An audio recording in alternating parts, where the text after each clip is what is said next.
अगर आपके नॉर्मल नमक में आयोडीन आप नॉर्मली ले रहे हैं तो थायराइड की प्रॉब्लम होने के चांसेस कम है।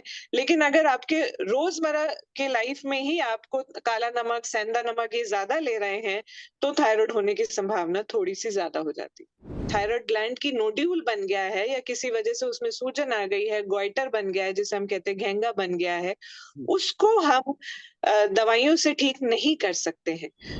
नमस्कार, आप सभी का स्वागत है हमारे आज के पॉडकास्ट में। आज है विश्व थायराइड दिवस यानी कि वर्ल्ड थायराइड डे, और इस मौके पर हमारे साथ हैं doctor Anukriti Sood. Welcome to the show ma'am. मैं डॉक्टर इंट्रोड्यूस करता हूं आप सभी से। मैडम ने अपनी higher surgical training SGPTI Lucknow, CMC Vellore, Tata memorial Mumbai और एम्स नई दिल्ली में की है। और मैम एम्स नई दिल्ली से पहली थायराइड स्पेशलिस्ट सर्जन हैं जो पास आउट हुई हैं। तो आज हमारे शो के लिए बहुत बड़े गर्व और ऑनर की बात है कि मैम हमसे जुड़ी हैं। Thank you ma'am, thank you for joining us. Thank you for inviting. Thank you.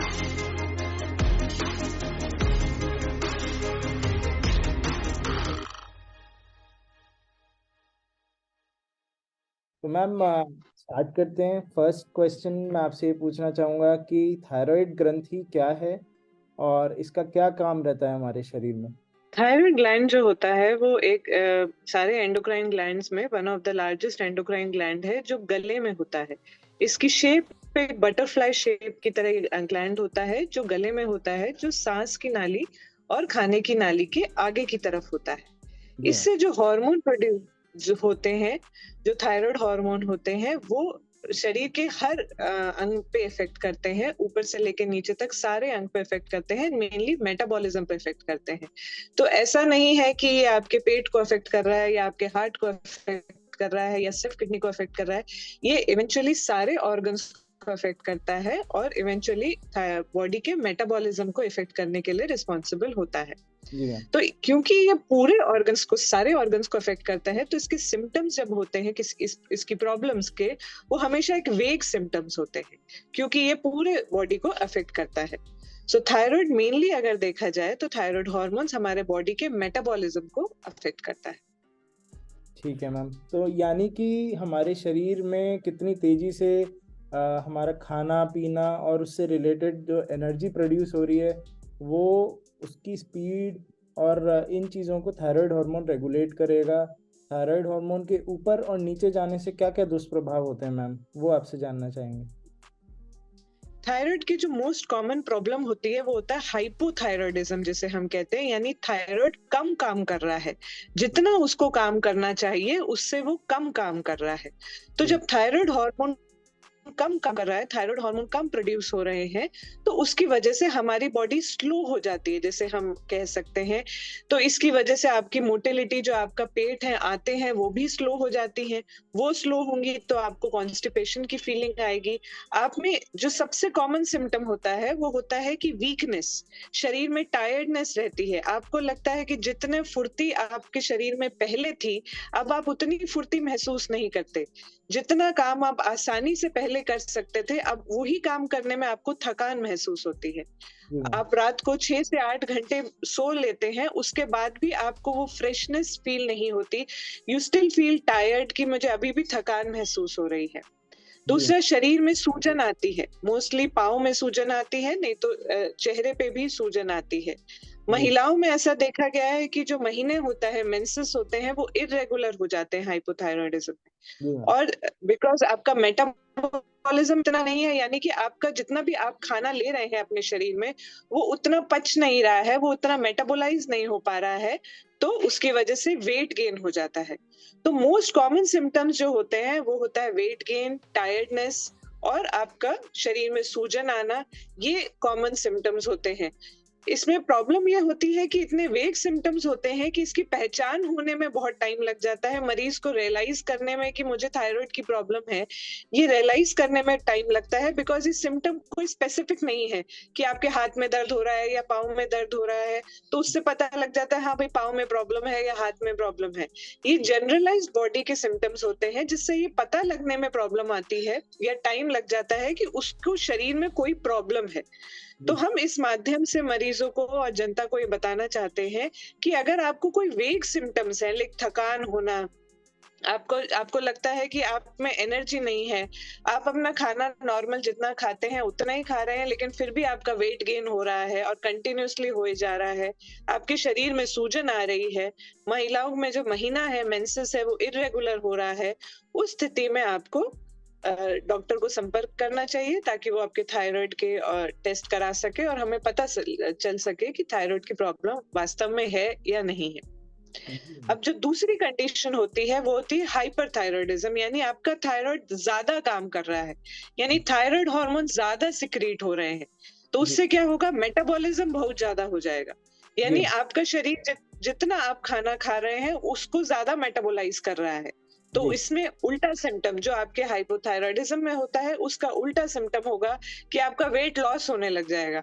आपको लगेगा कि आप खाना खा रहे हैं, उतना ही खाना खा रहे हैं, कोई ज्यादा एक्सरसाइज नहीं कर रहे हैं, लेकिन फिर भी आपका वेट लॉस होता रहेगा।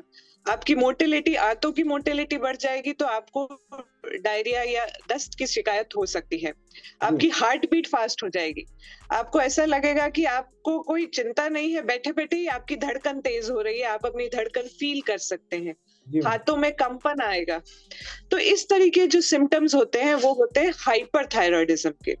हाइपरथायरॉयडिज्म की प्रेवलेंस जनरली कम होती है, मतलब जनरली एल्डरली लोगों में मिलता है, लेकिन ऐसा नहीं है कि एल्डरली या बुजुर्ग लोगों में ही मिलेगा, किसी भी एज ग्रुप में ये मिल सकता है। तो अगर आपको किसी भी वजह से लग रहा है कि आपकी धड़कन तेज हो रही है या आपका वेट लॉस हो रहा है विच इज अनएक्सप्लेन्ड, जो हम बता नहीं पा रहे हैं कि क्यों लॉस हो रहा है, तो आपको तुरंत डॉक्टर को संपर्क करके अपना थायराइड का टेस्ट कराना चाहिए। जी मैम। और मैम, ये थायराइड की ग्रंथि का कम काम करना या ज़्यादा काम करना, ये किसी कारण से हो सकता है कि किसी मतलब ऐसे फैमिली में ये चीज़ रन करती है? अगर किसी कोई घर में ऐसे बीमारी है तो क्या संभावना बढ़ जाती है कि उसको भी ये बीमारी होगी? हाँ, अगर थायराइड की जो परेशानी है अगर फैमिली में है तो चांसेस हैं, बट ऐसा नहीं है। जितने भी मरीज देखे गए हैं 90% केसेस में इसमें कहीं ना कहीं ऑटो इम्यून फैक्टर होता है कि आपका शरीर ही आपके थायराइड के अगेंस्ट जाने लगता है, जिसको हम ऑटो इम्यूनिटी कहते हैं। आपके थायराइड के हार्मोन के अगेंस्ट जाने लगता है, जिसकी वजह से थायराइड जो है अपना काम नहीं कर पाता। ऐसा नहीं है कि अगर वो फैमिली में रन कर रहा है तो आपके मदर या फादर को हाइपोथायरॉयडिज्म है तो आपको भी होगा, ऐसा जरूरी नहीं है। लेकिन 90% केसेस में देखा गया है कि ऑटो इम्यूनिटी यानी आपका बॉडी ही आपके अगेंस्ट काम कर रही है, आपके थायराइड ग्लैंड के अगेंस्ट काम कर रही है। दूसरा जो एक इम्पोर्टेंट फैक्टर है जो आजकल कम देखा जाता है वो होता है आयोडीन डेफिशिएंसी, क्योंकि आजकल नमक में ही आयोडीन फोर्टिफिकेशन कर दिया जाता है। लेकिन पहले जमाने में जिसमें आयोडीन फोर्टिफिकेशन नहीं किया जाता था नमक में, या कहें हम जिन घरों में काला नमक, सेंधा नमक या जो कि फोर्टिफाइड नमक नहीं है, नॉर्मल टेबल सॉल्ट नहीं है, उसका इस्तेमाल ज्यादा होता है जिसमें कि आयोडीन नहीं है, उन लोगों को थायराइड की प्रॉब्लम होने में प्रॉब्लम होने के चांसेस होते हैं, बिकॉज जो थायराइड ग्लैंड है वो बेसिकली आयोडीन से फंक्शन करता है। अगर आपके नॉर्मल नमक में आयोडीन आप नॉर्मली ले रहे हैं तो थायराइड की प्रॉब्लम होने के चांसेस कम है, लेकिन अगर आपके रोजमर्रा के लाइफ में ही आपको काला नमक, सेंधा नमक ये ज्यादा ले रहे हैं तो थायराइड होने की संभावना थोड़ी सी ज्यादा हो जाती है। जी मैम।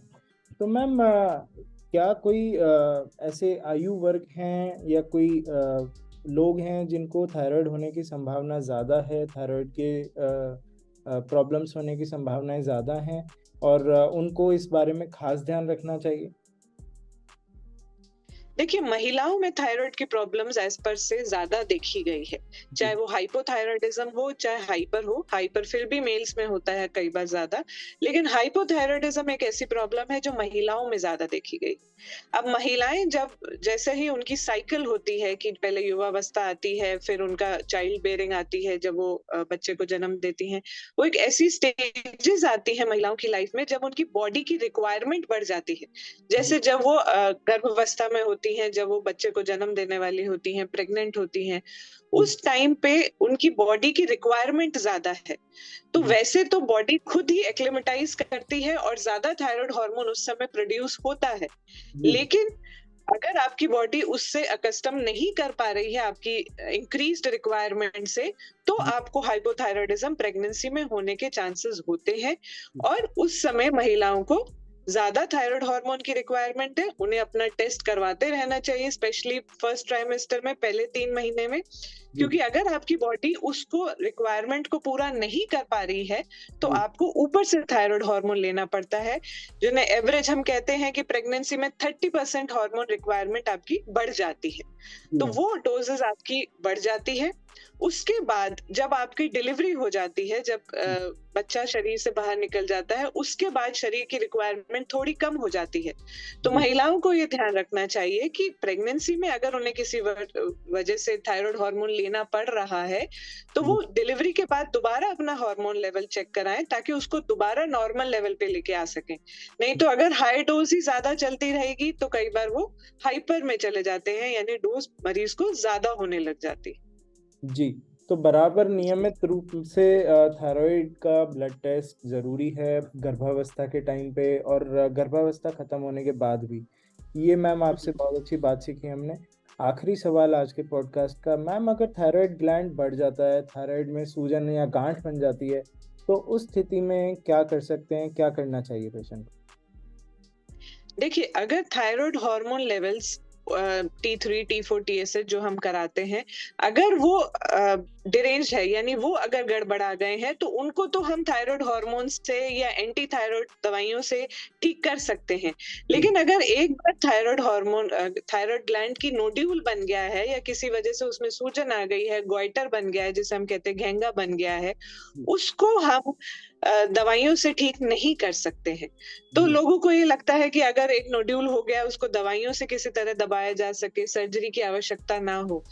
तो ये एक लोगों का जनरली एक सवाल होता है। लेकिन अगर नोड्यूल बन जाता है, तब दवाइयों का रोल खास नहीं है। और तो बहुत स्टडीज हुई हैं जिसमें कि बताया गया है कि अगर थायराइड सप्रेशन करते हैं, कुछ दवाइयां देके अगर थायराइड को दबाया जाए, तो थायराइड नोड्यूल से को कम किया जा सकता है। बट वो इतनी सक्सेसफुल रिजल्ट्स उसमें नहीं आए हैं अभी तक। तो उसमें अगर आपका थायराइड नोड्यूल हो गया है, तो यही एक सही तरीका होता है कि उसको सर्जरी से उसको रिमूव कर दिया जाए, क्योंकि दवाइयां उसमें काम नहीं करेंगी। और दूसरा इंपॉर्टेंट रीजन उसको सर्जरी से रिमूव करने का ये होता है कि वो जो नोड्यूल है, वो एक आम नोड्यूल भी हो सकता है, और उसमें कोई कैंसर भी डेवलप हो सकता है। तो ये भी हमें रूल आउट करना पड़ता है कि वो जो नोड्यूल डेवलप हुआ है, वो नॉर्मल है या वो कोई कैंसर की ग्रंथि डेवलप हो रही है। इन तीनों, इसके लिए हम एक FNAC का टेस्ट करते हैं थायराइड नोड्यूल का, जिससे कि हमें ये क्लियर हो जाए कि वो एक कैंसर की गांठ नहीं है। जी। उसके बाद इसका जो सही इलाज है वो है थायराइड, वो जो नोड्यूल है उसका ऑपरेशन करना और उस नोड्यूल को शरीर से निकाल देना। क्योंकि जैसे जैसे समय बढ़ता जाएगा या हम उसका सर्जरी से उसका इलाज नहीं करेंगे, वैसे वैसे उसका साइज बढ़ता जाएगा और गले में जो हमारे इंपॉर्टेंट स्ट्रक्चर्स होते हैं, जैसे सांस की नाली है, खाने की नाली है, उस पे धीरे धीरे प्रेशर पड़ने लगता है और मरीज की तकलीफ धीरे धीरे बढ़ने लगती है। तो बेहतर ये होता है कि जब नोड्यूल छोटा ही साइज का है, ज्यादा बड़ा नहीं हुआ है, उसी समय उसको ऑपरेशन करके निकाल दिया जाए, ताकि वो आगे जाके ज्यादा प्रॉब्लम ना क्रिएट करे। तो कहने की बात ये रही मैम, एक बार अगर गांठ बन गई तो उसको दवाइयों से बिठाया नहीं जा सकता, उसको दवाइयों से गायब नहीं किया जा सकता है। उसका जो खून पे प्रभाव है, जिसमें थायराइड हार्मोन जो ऊपर नीचे जा रहा है, उसको दवाइयों से हम कंट्रोल कर सकते हैं। बिल्कुल। गांठ को हम दवाइयों से बिठा नहीं सकते, उसके लिए ऑपरेशन ही बेहतर है। और यदि उसमें FNAC टेस्ट में कैंसर की बीमारी आती है, तब तो ऑपरेशन के लिए जाना ही होगा, और कोई जाना ही। जी मैम। और कोई उसका उपचार नहीं। जी मैम। तो मैम इसी नोट पे आज का पॉडकास्ट हम यहाँ समाप्त करते हैं। आपसे बहुत बहुत धन्यवाद मैम, आप हमसे जुड़े और हमारे व्यूअर्स को काफ़ी कुछ जानने को, सीखने को मिला है मैम आपसे। मुझे भी काफ़ी कुछ सीखने को मिला है। Thank you so much ma'am. Thank you very much for inviting. Thank you.